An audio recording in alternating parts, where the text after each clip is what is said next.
দ্বিতীয় বিশ্বযুদ্ধের সমাপ্তির ৮০ বছর পূর্তি উপলক্ষে আয়োজিত সামরিক কুচকাওয়াজে অংশ নিতে বুধবার বেইজিংয়ে জড়ো হন বিশ্ব নেতারা। প্যারেডের আগে একসঙ্গে কিছুদূর হেঁটে যান রুশ প্রেসিডেন্ট ভ্লাদিমির পুতিন, চীনা প্রেসিডেন্ট শি জিনপিং ও উত্তর কোরিয়ার সর্বোচ্চ নেতা কিম জং উন। এ সময় অমরত্ব অর্জনের বিষয়ে কথা বলছিলেন পুতিন, শি জিনপিং, যা মাইক্রোফোনে শোনা যাওয়ার পর চলছে তুমুল আলোচনা।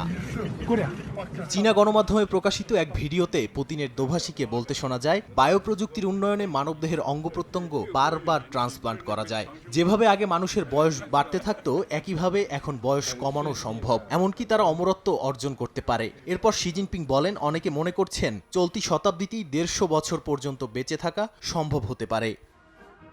পরবর্তীতে সাংবাদিকদের প্রশ্নে পুতিনও স্বীকার করেন আলাপটি সত্যতা। বলেন, চীনা প্রেসিডেন্টের সঙ্গে কুচকাওয়াজে যাওয়ার পথে এ বিষয়ে আলোচনা হয়েছিল।